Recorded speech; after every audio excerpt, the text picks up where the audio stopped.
Hello everyone, welcome to Vigyan YouTube channel, and I hope you guys are doing good, doing fine.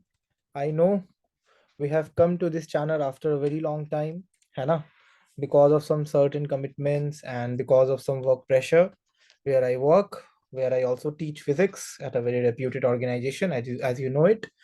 So basically वहाँ पर work pressure थोड़ा भी ज़्यादा था, थोड़े ज़्यादा क्लासेस लेने पड़ रहे थे एंड ऑल दोज थिंग्स, तो इस वजह से मुझे यूट्यूब के लिए टाइम नहीं मिल रहा था.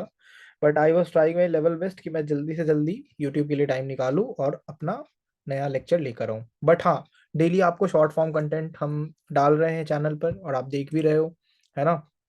डेली जब डाला जा रहा है कि कैसे आपको मोटिवेट रखा जा सके, कैसे आपको strategies and tips and tricks दिया जा सके ताकि आपको किसी भी तरह की कोई प्रिपरेशन में दिक्कत ना आए, है ना? स्पेशली उन बच्चों के लिए जो जेई अभी देने वाले हैं 2024 में.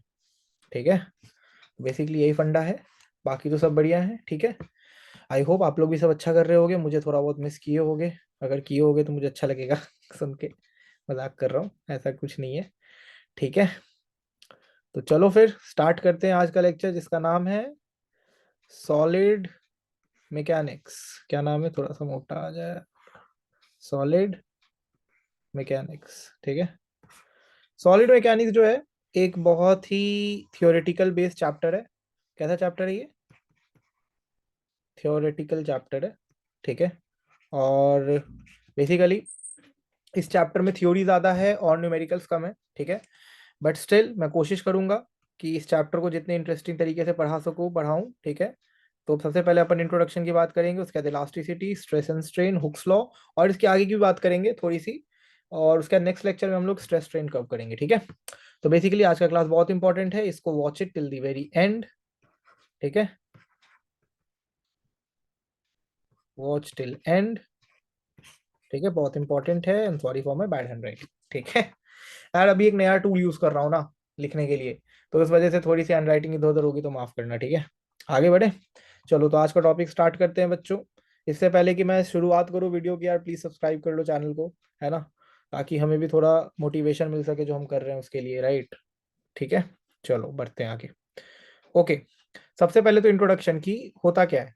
ठीक है, इस चैप्टर में अपने को पढ़ना क्या है बेसिकली. तो देखो, किसी भी मटेरियल की प्रॉपर्टी जो होती है, ठीक है, वो चेंज होती है या फिर उसमें थोड़े से स्ट्रक्चरल या एटॉमिक या मॉलिक्यूलर लेवल पे चेंजेस आते हैं अगर हम उस पर एक फोर्स लगाते हैं, एक्सटर्नल फोर्स. ठीक है, सो अगर मान लो कि कोई एक मटेरियल है, ठीक है,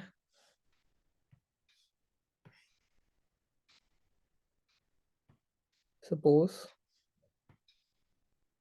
कि एक मटेरियल है, ठीक है, इस पर अपन कोई डिफॉर्मेटिव फोर्स लगा रहे हैं. ठीक है, इस तरीके से मटेरियल को डिफॉर्म करने की कोशिश कर रहे हैं. ठीक है, तो अब इसके स्ट्रक्चर में क्या चेंजेस आएंगे, है ना? इसके अंदर में जो एटम्स हैं, जो मॉलिक्यूल्स हैं, उसके स्ट्रक्चर में क्या चेंजेस आएंगे, उसके बारे में हम लोग पढ़ते हैं सॉलिड मैकेनिक्स में. ठीक है, ज्यादा डीप लेवल में नहीं जाते हैं बिकॉज बेसिकली ये एक मैकेनिकल इंजीनियरिंग अगर आप करते हो तो उसका एक ब्रांच है, बहुत इंपॉर्टेंट ब्रांच है सॉलिड मैकेनिक्स, वो जो कि आप वहां पर जाकर बहुत डिटेल में पढ़ते हो. ये 3 चैप्टर्स में डिवाइड हो जाता है, सॉम, टॉम एंड डॉम. जो बच्चों ने इंजीनियरिंग कर रखी है या जिन बच्चों के किसी एल्डर ब्रदर या सिस्टर ने कर रखा है इंजीनियरिंग मैकेनिकल से, उनसे आप पूछ सकते हो. ठीक है, तो बेसिकली हमें 11th में उतने डिटेल में नहीं पढ़ना है, बट बेसिकली क्रक्स यही है कि जो स्ट्रक्चरल चेंजेस आते हैं डिफॉर्मेटिव फोर्स लगाने की वजह से या इवन एक्सटेंसिव फोर्स लगाने की वजह से मटेरियल के अंदर, उसकी मैकेनिक्स हमें समझनी है सॉलिड मैकेनिक्स में. ठीक है, अब जैसे मान लो कि एक सीलिंग है, ठीक है, इस सीलिंग से हमने एक वायर अटैच कर रखा है. ठीक है, वायर थोड़ा टेढ़ा हो गया. ठीक है, और इस वायर से हमने एक लोड अटैच कर रखा है. ठीक है, क्या कर रखा है अटैच? एक लोड.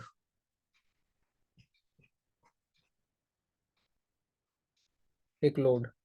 ठीक है, तो अब इस लोड की वजह से इस वायर में क्या होगा? इलोंगेशन प्रोड्यूस होगा. ठीक है, इलोंगेशन प्रोड्यूस होगा और ये थोड़ा बहुत नीचे की तरफ खींचेगा. ये जो लोड है, हैवी लोड है, इसकी वजह से वायर में इलोंगेशन प्रोड्यूस होगा और ये थोड़ा नीचे की तरफ खींचेगा. ठीक है, तो अब ये वायर में इलोंगेशन कितना होगा और वो कितना नीचे की तरफ खींचेगा, ये किस पर डिपेंड करेगा? दो चीजों पर, एक कि इस लोड की मैग्नीट्यूड कितनी है और दूसरी कि इस वायर का मटेरियल कैसा है। मैंने क्या बताया, दो चीजें बताई। दो चीजों पे डिपेंड करेगा वायर का एलोंगेशन जब हम उसके एंड पर एक लोड अटैच करेंगे तो, एक कि इस लोड की मैग्नीट्यूड कितनी है, दूसरी इस वायर का मटेरियल कैसा है। ठीक है, इन दो चीजों पे करेगा। अब देखो, जो कोहेसिव फोर्स होता है वो ऐसा फोर्स होता है जो कि मॉलिक्यूल्स के बीच में लगता है। ठीक है, जैसे मान लो ये वायर के अंदर बहुत सारे मॉलिक्यूल्स होंगे, अगर मैं इस वायर का एक माइक्रोस्कोपिक व्यू दूं तो इस वायर के अंदर बहुत सारे मॉलिक्यूल्स होंगे। मॉलिक्यूल्स आपस में कैसे अटैच्ड हैं, they are attached due to a cohesive force between them, है ना। कोहेसिव मतलब ऐसा फोर्स जो उनको चिपका कर रखे एक दूसरे से। ठीक है, there is a cohesive force acting between them. ठीक है, cohesive force acting between them, इस वजह से ये आपस में क्या है, चिपके हुए हैं और ये वायर इंटैक्ट है। ठीक है, अब जो जब वायर को नीचे से हम खींचेंगे, ठीक है, जब हम वायर को नीचे से खींचेंगे due to the load being attached, तो इस कोहेसिव फोर्स एक रेजिस्टेंस प्रोवाइड करेगा उस वायर को डिफॉर्म होने से। क्या करेगा, ये कोहेसिव फोर्स एक रेजिस्टेंस प्रोवाइड करेगा, और वो रेजिस्टेंस क्या होगा कि वायर जो है वो डिफॉर्म ना हो। ठीक है, और ये जो प्रोसेस ऑफ डिफॉर्मेशन है ये तब जाकर रुक जाएगा जब ये रेजिस्टेंस जो है हमारी एक्सटर्नल फोर्स यानी जो लोड का फोर्स है उसके बराबर हो जाए।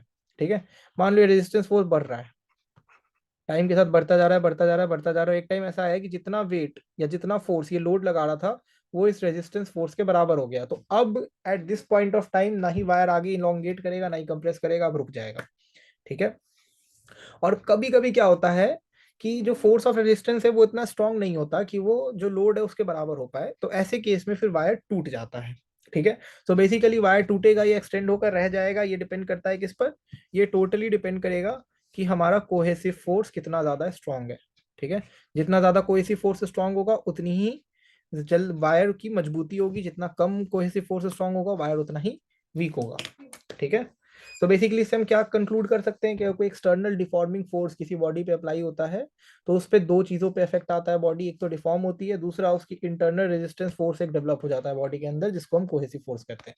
क्या क्या चेंज आता है, सबसे पहला कि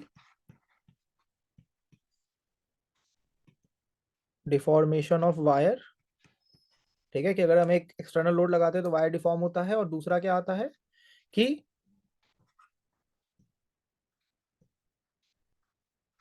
an internal force develops with in wire, और इसको अपन क्या बोलते हैं, कोहेसिव फोर्स। क्या बोलते हैं, कोहेसिव फोर्स। ठीक है, तो ये दो चीजें होती हैं जब हम वायर पर एक फोर्स लगाते हैं, एक्सटर्नल लोड लगाते हैं तो। ठीक है, ये बेसिकली एक नटशेल में चैप्टर का इंट्रोडक्शन है कि ये हम लोग चैप्टर में यही पढ़ने वाले हैं कि वायर की डिफॉर्मेशन है, किसी मटेरियल की डिफॉर्मेशन का लिमिट कितना होता है, उसकी मैकेनिक्स अंदर क्या होती है जब हम उस पर कोई डिफॉर्मेटिव फोर्स लगाते हैं। तो आगे बढ़ते हैं, इलास्टिसिटी क्या होती है, what is elasticity, what is elasticity. देखो ये सबसे इंपॉर्टेंट कंसेप्ट है बेसिकली। ठीक है, इस चैप्टर का अगर कोई सबसे इंपॉर्टेंट कंसेप्ट है तो वो है इलास्टिसिटी। अगर आप ये समझ गए ये चैप्टर आप समझ गए। देखो, जैसा कि हमने अभी अभी डिस्कस किया कि अगर हम किसी बॉडी पर फोर्स लगाते हैं, ठीक है, तो उसमें कुछ डिफॉर्मेशन होता है, मॉलिक्यूल्स कुछ रेजिस्टेंस ऑफर करती है कोहेसिव फोर्स के नाम पर। ठीक है, अब जब एक्सटर्नल फोर्स को हमने रिमूव कर लिया, ठीक है, जब हमने क्या किया, इस ऐसे ये वायर था, सॉरी ये सीलिंग है, सीलिंग से हमने एक वायर को लगा रखा था। अब हमने क्या करा कि उसमें जो लोड लगा रखा था ना उस लोड को हमने रिमूव कर दिया। ठीक है, लोड को हमने क्या कर दिया, रिमूव कर दिया। तो जब अब लोड रिमूव हो गया तो कुछ तो एक्सटेंशन प्रोड्यूस हो गया था ऑलरेडी वायर में। अब एक्सटेंशन प्रोड्यूस होने के बाद हमने लोड को रिमूव कर दिया। ठीक है, तो जो फोर्स ऑफ रेजिस्टेंस था वो भी खत्म हो जाएगा, क्योंकि फोर्स ऑफ रेजिस्टेंस यानी कोहेसिव फोर्स तब तक ही लगेगा जब तक हमारा एक्सटर्नल जो लोड है वो फोर्स लगा रहा हो। उसको हटा दिया, फोर्स ऑफ रेजिस्टेंस भी खत्म। ठीक है, तो अब क्या करेगा बॉडी, क्या करना चाहेगा, अपने ओरिजिनल शेप पे वापस आना चाहेगा। जो भी इलोंगेशन हुआ था उसको छोड़कर अब बॉडी की जो नेचुरल लेंथ थी, जो वायर की नेचुरल लेंथ थी, वो उसको वापस से अटेन करना चाहेगा। सही बात है, बट ये क्या पूरी तरह अटेन कर पाएगा अपने शेप को या नहीं कर पाएगा, that is a good question. ठीक है, तो किस लिमिट तक ये वायर वापस अपने शेप को अटेन कर पाएगा, उसको कहते हैं elastic limit.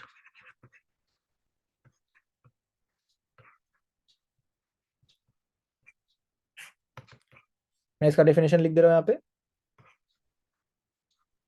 The limit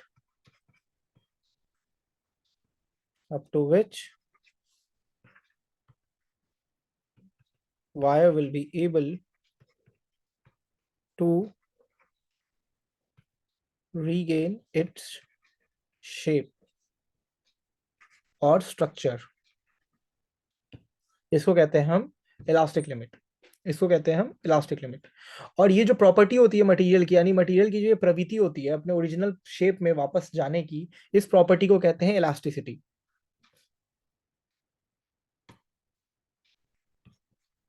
the property of material to regain its shape or structure is known as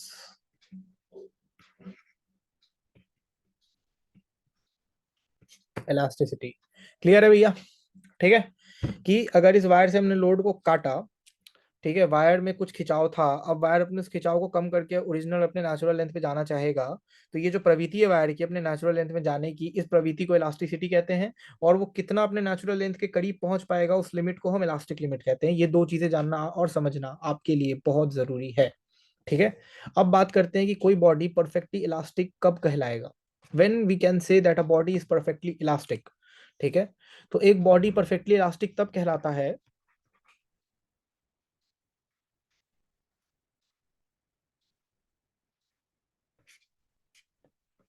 एक बॉडी परफेक्टली इलास्टिक तब कहलाता है जब वो अपने कंप्लीटली जो उसका ओरिजिनल लेंथ था या ओरिजिनल शेप था उस और साइज था उसको रीगेन कर ले।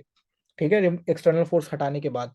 जैसे मान लो इस वायर का लेंथ ओरिजिनली, मैं एक वेग आइडिया दे रहा हूँ, ठीक है, वायर का लेंथ ओरिजिनली था 2 सेंटीमीटर, खींचकर इसका हमने 0.5 सेंटीमीटर इंक्रीज कर दिया था बिकॉज ऑफ द लोड। अब अगर लोड हटाने के बाद इसकी फिर से लेंथ 2 सेंटीमीटर हो जाती है वायर की, यानी अपने इसने पूरा जो ओरिजिनल लेंथ था उसको रीगेन कर लिया। ठीक है, तो ऐसे वायर को हम परफेक्टली इलास्टिक कहेंगे। Okay, that means tendency to regain its original shape या स्ट्रक्चर कंप्लीटली, इसको कहते हैं परफेक्टली इलास्टिक बॉडी। ठीक है, और अगर कोई बॉडी डिफॉर्म्ड रह जाए लोड हटाने के बाद भी, अपने शेप को रीगेन ना कर पाए, तो ऐसे बॉडी को कहते हैं हम परफेक्टली इनइलास्टिक या प्लास्टिक बॉडी।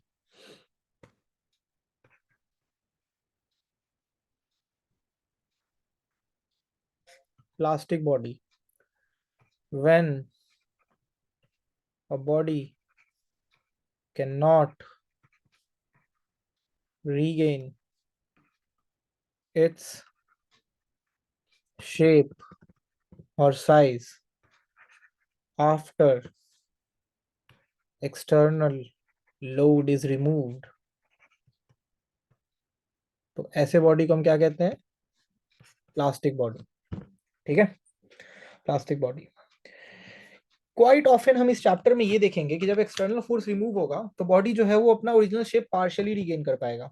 ठीक है, हम ये भी देखेंगे इस चैप्टर में कई जगह पर फ्रीक्वेंटली कि जब हम लोड हटाएंगे ना, तो ना ही कंप्लीटली वो अपना शेप रीगेन कर पाएगा, ना ही वो बिल्कुल ही रीगेन नहीं कर पाएगा, बीच बीच में रहेगा पार्शियली। तो ऐसे बॉडी को हम कहते हैं पार्शियली इलास्टिक बॉडी। ऐसे बॉडी को कहते हैं क्या? Partially elastic body. इसका डेफिनेशन दिखाने की तो जरूरत नहीं है, ये किसके बीच में रहेगा? Between perfectly elastic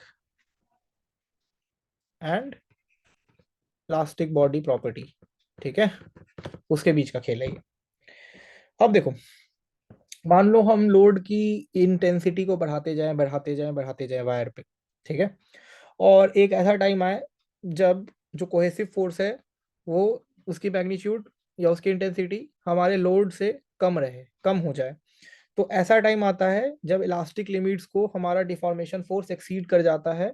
elastic limit मैंने यहाँ पे बताया था, लिमिट जब तक कि वो अपना शेप रीगेन कर सके, अगर इसको एक्सीड कर जाती है हमारी डिफॉर्मेशन फोर्स, ठीक है, तो ऐसे टाइम पे क्या होता है कि बॉडी जो है अपनी जो प्रॉपर्टी है उसको कंप्लीटली रिमूव कर जाता है, लूज कर जाता है, और इवन अगर हम एक्सटर्नल फोर्स उसके बाद हटा भी देते हैं तो वो बिल्कुल भी अपने शेप और साइज को रीगेन नहीं कर पाता, और ऐसे बॉडीज को का परमानेंट डिफॉर्मेशन होता है, और इन्हीं को हम प्लास्टिक बॉडी भी कहते हैं। ठीक है, यानी अब वो डिफॉर्मेशन परमानेंट है, अब जो है ना वो वापस से अपने ओरिजिनल शेप एंड साइज में कभी नहीं आ पाएगा, चाहे आप कुछ भी कर लो, बिकॉज हमने उसको इतना खींच लिया है, इतना ज्यादा लोड लगा दिया उस पर। ठीक है,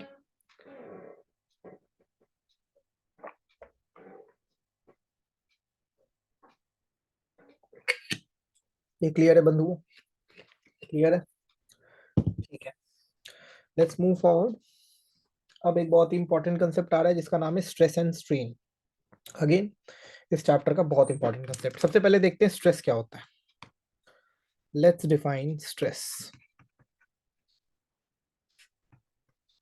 देखो, जब किसी बॉडी पर हम एक्सटर्नल फोर्स लगाते हैं ना, जब हम किसी बॉडी पर एक्सटर्नल फोर्स लगाते हैं तो उसके हर क्रॉस सेक्शन में एक इंटरनल रिस्टोरिंग फोर्स डेवलप हो जाता है। ठीक है, जो कि बॉडी को अपने ओरिजिनल स्टेट में वापस लाने की कोशिश करता है। ठीक है, जैसे मान लो कोई भी बॉडी है, कोई भी बॉडी है, ठीक है, मान लो इस बॉडी पर हम क्या कर रहे हैं, एक फोर्स लगा रहे हैं। ठीक है, तो इसका जो ये वाला क्रॉस सेक्शन होगा, इस पर भी एक इंटरनल फोर्स डेवलप होगा, और ये वाला जो क्रॉस सेक्शन होगा इस पर भी एक इंटरनल फोर्स डेवलप होगा, जो कि इसको रोकने की कोशिश करेगा डिफॉर्म होने से। ठीक है, तो ये जो इंटरनल रेजिस्टिंग फोर्स है per unit cross sectional area of the deformed body, इसको कहते हैं स्ट्रेस। इसको कहते हैं स्ट्रेस। तो स्ट्रेस को हम डिनोट करते हैं सिग्मा से। ठीक है, रीस्टोरिंग फोर्स इसका फॉर्मूला होता है, सीधा मैं लिख रहा हूं, restoring force per unit area. Simple, restoring force per unit area. Clear है? तो बेसिकली ये होता है अपना स्ट्रेस। क्या कर रहा हूं मैं, ये हाइलाइटर सही नहीं है। ठीक है, ये होता है स्ट्रेस का formula, restoring force per unit area, जिसमें सिग्मा। ठीक है, इसको सिग्मा से डिनोट करते हैं। ओके भैया, बढ़े आगे। स्ट्रेन क्या होता है? What is strain?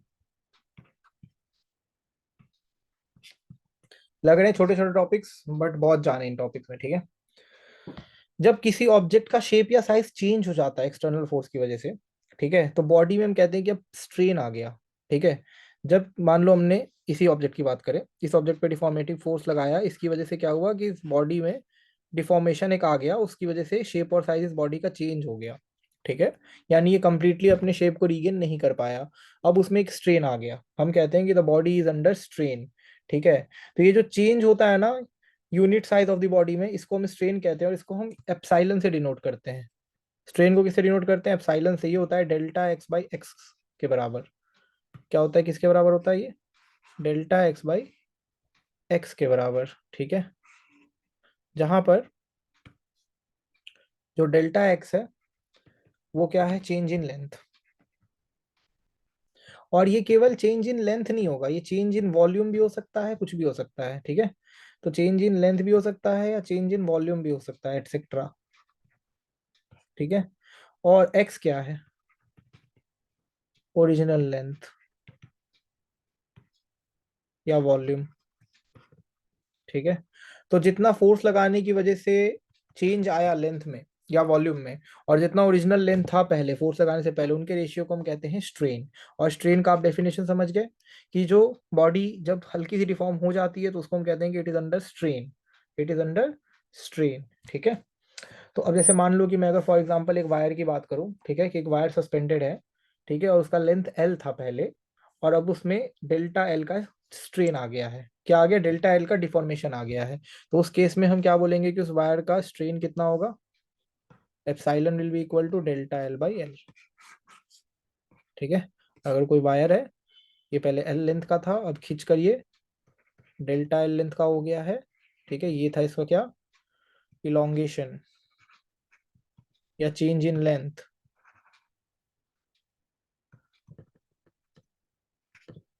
ठीक है। तो इसको हम कहेंगे delta L by L. Okay भाई, तो ये है अपना स्ट्रेस और स्ट्रेन। बहुत ही सिंपल कंसेप्ट है बट बहुत इंपॉर्टेंट। बड़े आगे, मैं बोल रहा हूँ ना इस चैप्टर में बिल्कुल थ्योरी के अलावा और कुछ है ही नहीं, ठीक है। करेंगे अभी स्ट्रेस स्ट्रेन पे क्वेश्चंस करेंगे। आगे बढ़ते हैं। Hooks law. हुक्स लॉ क्या होता है? What is Hooke's law? Hooke's basically एक साइंटिस्ट थे जिन्होंने अपना लॉ दिया। इनके हिसाब से अगर स्मॉल डिफॉर्मेशन हो रही है किसी बॉडी में, यानी कोई ज्यादा नोटिसिएबल डिफॉर्मेशन नहीं है, बहुत ही छोटा सा डिफॉर्मेशन है, मैं यहाँ लिख देता हूँ, फॉर स्मॉल डिफॉर्मेशन, इन्होंने क्या बोला कि जो स्ट्रेस होगा उसकी वैल्यू स्ट्रेन के प्रोपोर्शनल होगी। Stress will be directly proportional to strain. Basically इन्होंने ये बोला,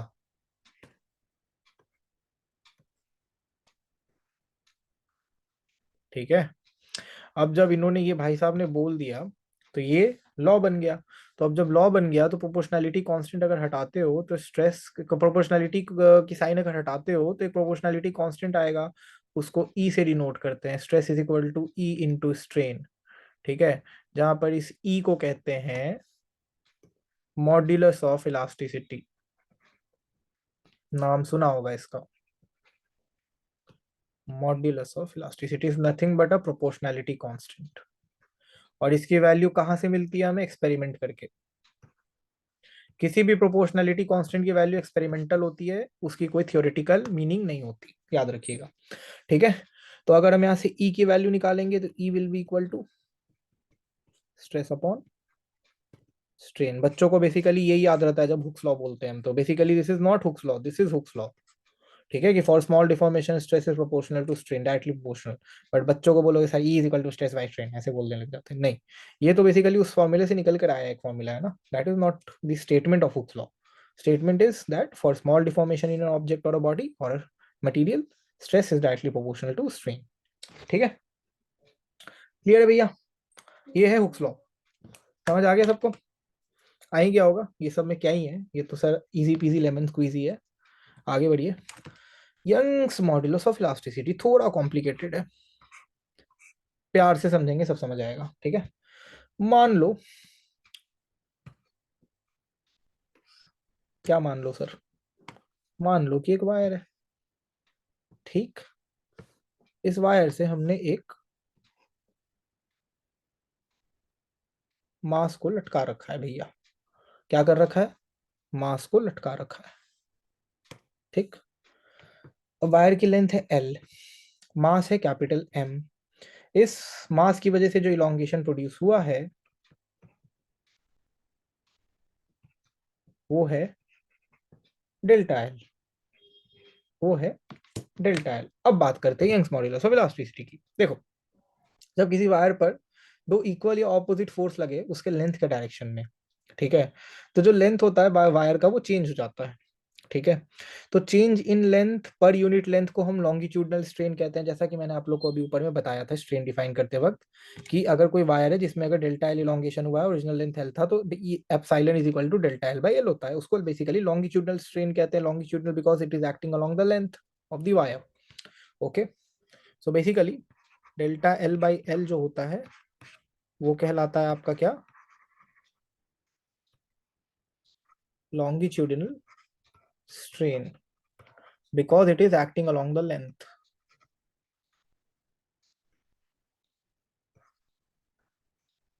of the wire।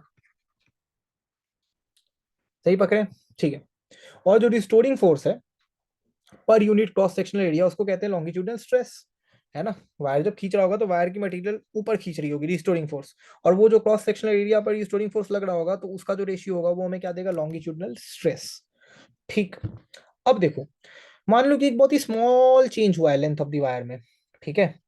तो जो लॉन्गिट्यूडनल स्ट्रेस का लॉन्गिट्यूडनल स्ट्रेन के साथ रेशियो होता है ना, उसको कहते हैं यंग्स मॉडुलस ऑफ इलास्टिसिटी, ठीक है। तो मैंने लॉन्गिट्यूडिनल स्ट्रेस कितना बताया था,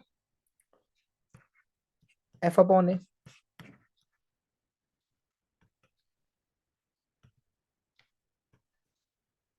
ठीक है। इन दोनों का रेशियो, यंग्स मॉडुलस को डिनोट करते हैं कैपिटल वाई से, ठीक है। तो ये होता है longitudinal stress by longitudinal strain, longitudinal stress by longitudinal strain. तो भैया लॉन्गिट्यूडिनल स्ट्रेस कितना है, एफ अपॉन ए, और ये कितना है, डेल्टा एल अपॉन एल, ठीक है। ये ऊपर आ गया, ऊपर नीचे आकर ये फाइनली बनता है एफ एल अपॉन ए डेल्टा एल, ठीक है। सो बेसिकली ये फॉर्मूला है यंग्स मॉडुलस ऑफ इलास्टिसिटी का, ये फॉर्मूला है यंग्स मॉडुलस ऑफ इलास्टिसिटी का,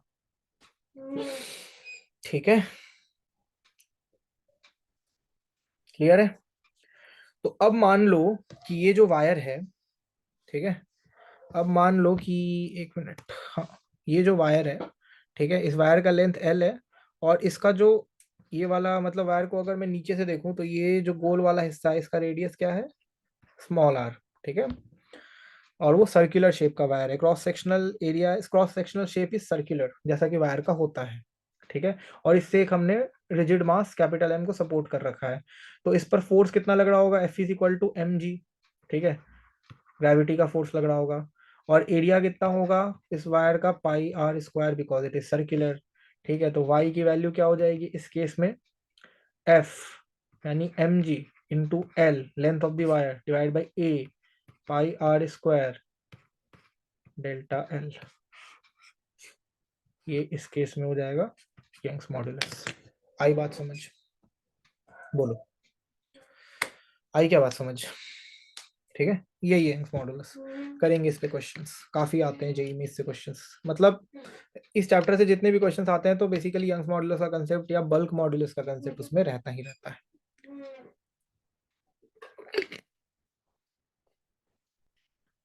आगे बढ़े भैया। चलो, बल्क मॉडुलस ऑफ इलास्टिसिटी, इसको कैपिटल बी से डिनोट करते हैं, बल्क मॉडुलस ऑफ इलास्टिसिटी। देखो, अगर कोई बॉडी है, उस पर यूनिफॉर्म प्रेशर लग रहा है उसके पूरे सरफेस पे, जैसे मान लो कि ये कोई बॉडी है, ठीक है, इस पर ऐसे फोर्स लग रहा है, ऐसे ऐसे ऐसे ऐसे ऐसे और ऐसे, ठीक है, मान लो इसका वॉल्यूम वी है, ठीक है। तो अगर यूनिफॉर्म प्रेशर लग रहा है, जिसको हम नॉर्मल फोर्स भी कह सकते हैं, किसी बॉडी के सरफेस पे, ठीक है, जिससे कि उसकी वॉल्यूम में चेंज आ रहा है, ठीक है, इस तरीके से हम चारों तरफ से प्रेशर लगा रहे हैं या फोर्स लगा रहे हैं बॉडी पर, नॉर्मल फोर्स, कि उसकी वॉल्यूम में उस बॉडी के चेंज आ रहा है। तो change in volume per unit the original volume of the body is called volume strain, ठीक है। यानी डेल्टा वी बाई वी को क्या बोलेंगे, वॉल्यूमेट्रिक स्ट्रेन कहते हैं इसको। और स्ट्रेस किसको कहेंगे, force acting per unit surface, है ना, उसको कहेंगे वॉल्यूमेट्रिक स्ट्रेस। तो force acting per unit surface area, उसको ही तो कहते हैं ना प्रेशर। तो प्रेशर क्या हो जाएगा, वॉल्यूमेट्रिक स्ट्रेस हो जाएगा प्रेशर, क्यों भाई, फोर्स पर यूनिट एरिया है इसीलिए, force acting per unit area of the surface, है ना। तो स्मॉल स्ट्रेस के लिए, फॉर स्मॉल स्ट्रेन, छोटे से स्ट्रेन के लिए, ठीक है, जो रेशियो होता है वॉल्यूम स्ट्रेस और वॉल्यूम स्ट्रेन का, उसको कहते हैं bulk modulus B, volumetric stress upon volumetric strain, इसको कहते हैं बल्क मॉड्यूलस। और वॉल्यूमेट्रिक स्ट्रेस हो गया minus P divided by delta V upon V, ठीक है। या फिर इसको ऐसे भी लिख सकते हैं, minus delta P upon delta V by V. क्यों लिखा, बिकॉज चेंज को डिनोट कर रहे हैं बेसिकली ना, इसीलिए। नेगेटिव साइन क्यों है, क्योंकि वॉल्यूम डिक्रीज हो रहा है, ठीक है। मैं यहाँ पे लिख भी देता हूँ भैया, नेगेटिव साइन इंप्लाइज क्या कर रहा है, वरना आप रोने लग जाओगे, सर आपने ये तो बताया नहीं। Negative sign implies that pressure increases, volume decreases, and vice versa, and vice versa, ठीक। अब इसका जो रेसिप्रोकल होता है, बल्क मॉड्यूलस का। रेसिप्रोकल ऑफ बल्क मॉड्यूलस को कहते हैं compressibility, is known as compressibility.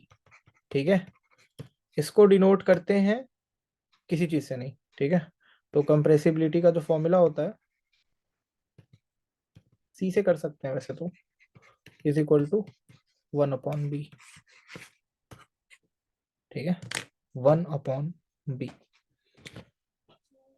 Clear है एवरीवन? ठीक है, देख लो एक सेकेंड ये बल्क मॉडल इलास्टिसिटी वाला स्लाइड। आसान है ये सब तो।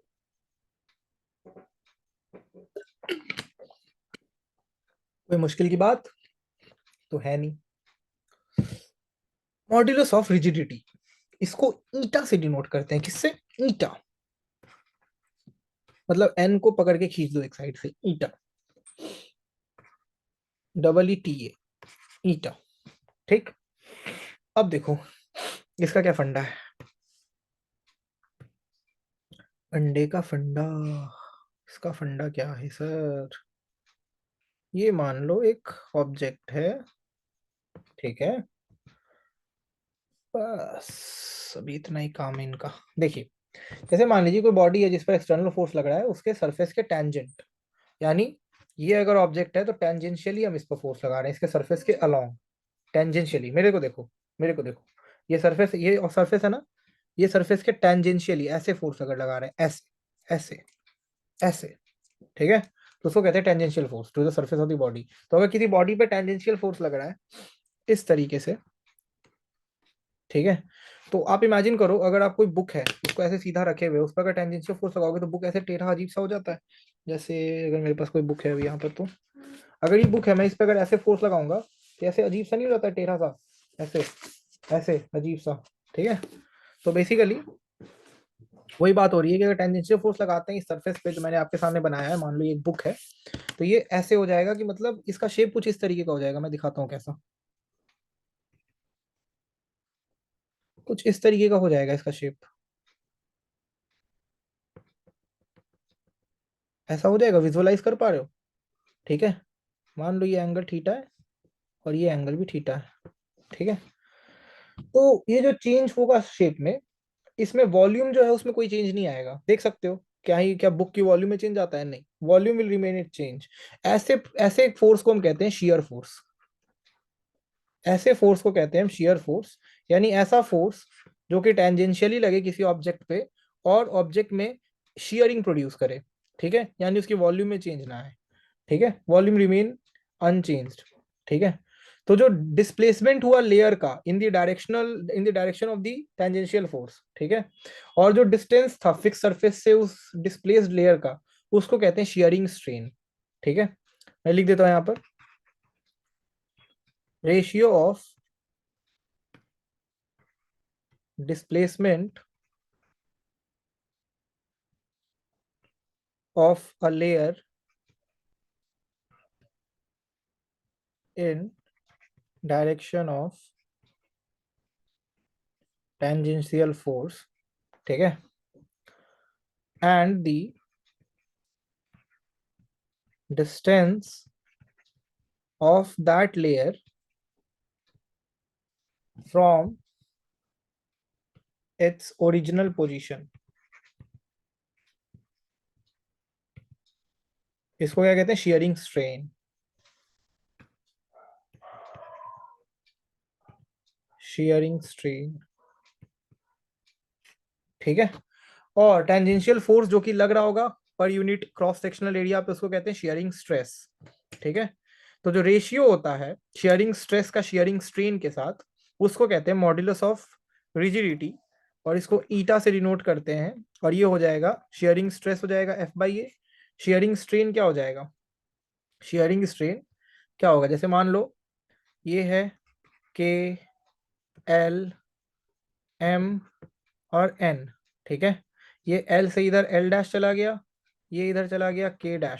ठीक है, सो K से के डैश, ठीक है, डिस्प्लेसमेंट लेयर का ratio divided by distance from its fix position के एन, के एन, के के डैश का डिस्टेंस के एन से, है ना। तो बेसिकली अब ध्यान से देखो, अगर मैं यहाँ पर tan थीटा निकालूं, ठीक है, तो tan थीटा क्या आ रहा है, K dash divided by K N, ये वाला एंगल, ये वाला ट्राइंगल, ये वाला ट्राइंगल आ रहा है, ठीक है, K dash by K N, P by B perpendicular by base, ठीक है, ये tan थीटा आ रहा है। ओके, और मैं मान रहा हूँ कि जो थीटा ये बहुत ही स्मॉल है, theta is a very small angle, तो अगर इसमें स्मॉल एंगल अप्रोक्सीमेशन लगा दें तो tan थीटा क्या हो जाएगा, स्मॉल एंगल अप्रोक्सीमेशन से थीटा के बराबर, ठीक है। तो tan थीटा अगर थीटा के बराबर हो गया तो क्या हो जाएगा, ईटा की वैल्यू एफ बाई ए, और ये पूरा के डैश बाई के एन क्या आया था, tan थीटा, और tan थीटा को क्या लिख दिया था हमने, थीटा, तो ये क्या हो जाएगा, eta is equal to F upon A theta. Basically ये होता है फॉर्मूला मॉडुलस ऑफ रिजिडिटी का, मॉडुलस ऑफ रिजिडिटी, ठीक है, क्लियर है सबको, है ना। मॉडुलस ऑफ रिजिडिटी यही होता है, एक बार इसको देख लो, अगर इसमें कोई डाउट हो तो मुझे बताओ, मतलब बता देना कमेंट सेक्शन में अभी क्या बताओगे, अभी देख रहे हो, समझो, अभी कोई डाउट है कमेंट करो वीडियो में इमीडिएटली,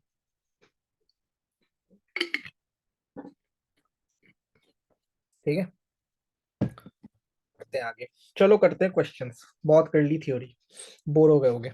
देखो, determine the elongation of the steel bar 1 metre long, ठीक है, एक स्टील बार है जिसकी लेंथ ओरिजिनल है 1 metre and 1.5 centimetre square cross sectional area, ठीक है, when subjected to a pull of 1.5 into 10 to the power 4 Newton, y की value दी हुई है 2.0 into 10 to the power 11 Newton per metre square, यानी y is Young's modulus.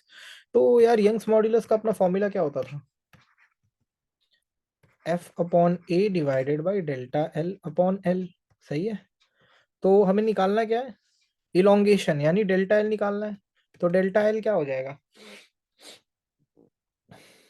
F L upon Y ए, ठीक है, f is how much, 1.4 into 10 to the power 4, L is how much, 1 meter, divided by Y is how much, 2 into 10 to the power 11, and area is 1.5, so 1.5 into 10 to the power minus 4 कर दो ताकि centimetre square metre square में convert हो जाए, ठीक है। जब आप इसको सॉल्व करोगे so this will come 0.5 into 10 to the power minus 3 meters, ठीक है, यानी इसको ऑलमोस्ट कह सकते हैं 0.5 मिलीमीटर के बराबर, दैट इज योर आंसर। तो इतना इलोंगेशन हुआ 0.5 मिलीमीटर का 1 मीटर रॉड पे, जब हमने उस पर इतना फोर्स लगाया, ठीक, क्लियर है। ऐसे करते हैं यंग्स मॉड्यूलस का फॉर्मूला आपका एप्लीकेशन प्रॉब्लम सॉल्विंग में, बेसिक लेवल का क्वेश्चन था ये। दूसरा question, bulk modulus of water is 2.3 into 10 to the power 9 newton per metre square, ठीक है, एक वाटर का बल्क मॉड्यूलस गिवन है 2.3 into 10 to the power 9 newton per metre square, ठीक है, find its compressibility in units per ATM, पहला, how much pressure in atmosphere is needed to compress a sample of water by 0.1%, दूसरा। देखो, सबसे पहले तो इसको न्यूटन पर मीटर स्क्वायर को अपने को किस में कन्वर्ट करना पड़ेगा, एटीएम में कन्वर्ट करना पड़ेगा, एटीएम यूनिट में। तो उसके लिए क्या करेंगे, 2.3 इंटू 10 टू द पावर 9 को 1.01 इंटू 10 टू द पावर 5 से डिवाइड कर देंगे, ठीक है, तो ये आ जाएगा 2.27 into 10 to the power 4 ATM, ये आ गया हमारा बल्क मॉडुलस वाटर का एटीएम यूनिट में, ठीक है।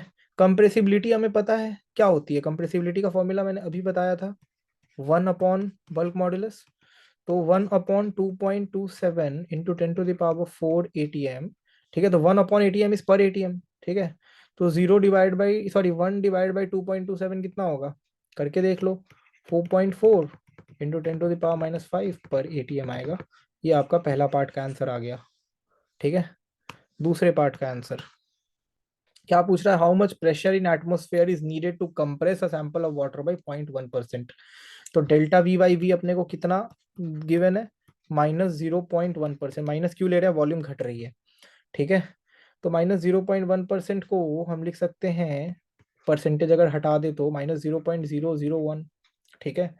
तो रिक्वायर्ड इंक्रीज इन प्रेशर कितना चाहिए ताकि वॉल्यूम इतना घटे, डेल्टा पी क्या होगा, B into minus delta V by V. Bulk modulus का फॉर्मूला क्या था, minus delta P by delta V upon we.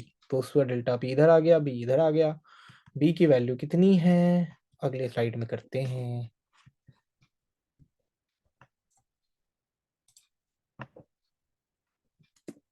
नहीं आ रहा अगला स्लाइड, एक ही है, ठीक है, कोई नहीं। बी की वैल्यू कितनी है भाई, 2.27 into 10⁴। Delta V is -0.001 divide by V is how much, कितना है V, what is V, V निकाला था ना हमने, डेल्टा वी बाई वी यहाँ पर। अरे डेल्टा वी बाई वी तो है ये 0 पॉइंट, मैं क्या ही लिख रहा हूँ, पागल हो गया हूँ मैं, पाप हो गया ये तो मेरे से। Delta V by V is only ना -0.001, यही तो है। तो वी कहाँ से, इसकी पूरी वैल्यू तो अपने को मालूम ही है। तो ये कर लोगे तो ये तो मुझे सीधा दिख रहा ही आ जाएगा 22.7 एटीएम। तो इतना प्रेशर अगर हम लगाएंगे किसी वाटर पे तो उसमें इतना उसके वॉल्यूम में डिफॉर्मेशन आएगा, ठीक है भैया। वो आ गया अपना दूसरे पार्ट का आंसर। ओके, बात समझ आई, आई गई होगी, मैं समझा रहा हूँ। अरे अगर कुछ नहीं भी समझ आए तो कमेंट में लिखो, मुझे बताओ कहाँ पर दिक्कत आ रही है, अपन फिर से उसको अगली क्लास में, अगले वीडियो लेक्चर में एक्सप्लेन करेंगे। ठीक, खत्म फिर आज का वीडियो लेक्चर खत्म। एक मिनट, हाँ, तो आज का कहानी यहीं पर समाप्त करते हैं अपन, ठीक है। एंड आई होप कि आपको कुछ चीजें समझ आई होंगी, कुछ क्लैरिटी मिली होगी। अगले लेक्चर में हम लोग करेंगे इस चैप्टर का सबसे इंपॉर्टेंट कंसेप्ट जिसका नाम है स्ट्रेस स्ट्रेन कर्व, ठीक है। अच्छे से समझाएंगे, मैं कोशिश करूंगा कि उसको जितने डेप्थ में समझा सकूं, एक एक पॉइंट को उसके समझाऊं और आपकी जितनी भी डाउट्स है वो क्लियर हो जाए। ठीक, चलो then, bye bye, take care, subscribe to the channel and stay tuned for more.